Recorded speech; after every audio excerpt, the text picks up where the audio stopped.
Hi friends, now only I invite you in the next part of the Swiss model.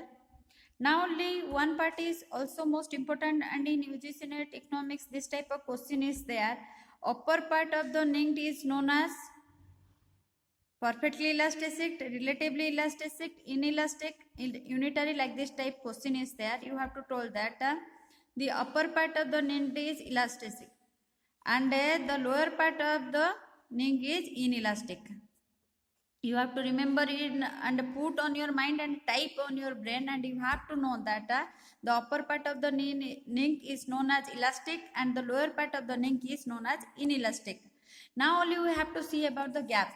You have to see that it is the demand curve and it is the NINGT point, and you have to see that here MR is there, and you have to see that here to here one part of MR is there and another part is here to here, and here to here gap is there. So how you have to know that what is the gap, what is the amount of the gap, how you have to know.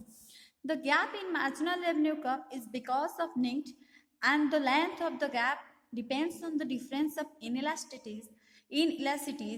As the difference, the inelasticities as the difference, the inelastic increase the gap in the marginal revenue curve will also increase.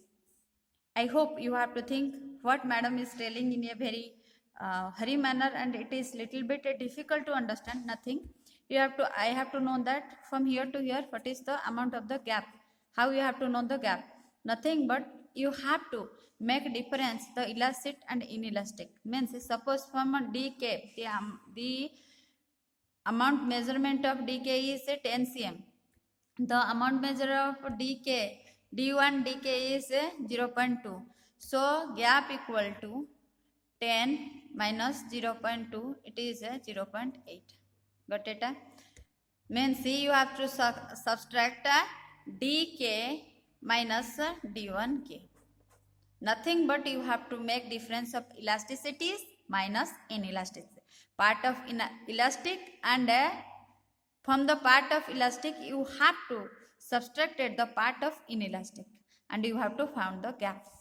The gap in the marginal revenue curve is because of NIMT, and the length of the gap depends upon the difference of elasticities and inelasticities. This much is important, and it became so easy. You have to remember, you have to subtract it from this part to this part.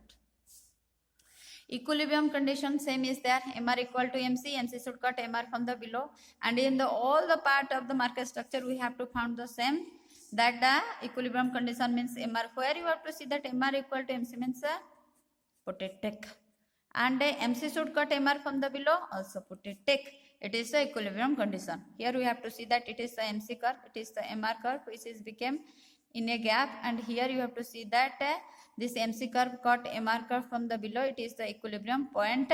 So that you have to remember, in the same procedure is there in NINGT Swiss model also, Swiss NIC model also, MR equal to MC and MC should cut MR from the. Now you have to know that increasing of cost. You have to see that when there is increase of cost, you have to see that marginal cost is increased from MC to MC1. When there is increase in cost, the price and quantity remain same.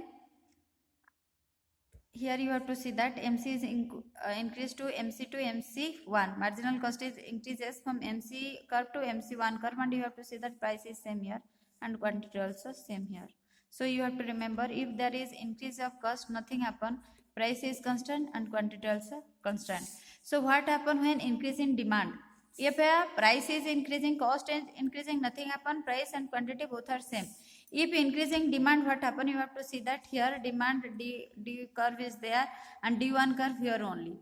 So that you have to see that there is increase of demand from D to D1. So what happen when increase in demand with increase in demand, their price is constant but quantity increases. Here price constant, quantity constant, but if increase in demand, you have to see that here demand increases, then price is constant as like, but quantity is increased. Got it? It's very easy, you have to remember. If there is increase in cost, then nothing happen, price constant, quantity constant. If there is increase in demand, then price is constant but quantity is increased. You have to remember, in exam this type of tricky question is there. You have to remember what is NINGT Swiss model. Then you have to remember the upper part of elastic and the lower part is elastic. Then you have to know that how you have to calculate the gap. then you have to remember what about the equilibrium condition. Then you have to remember if increase in cost what happen, if increase in demand what happen. Thank you.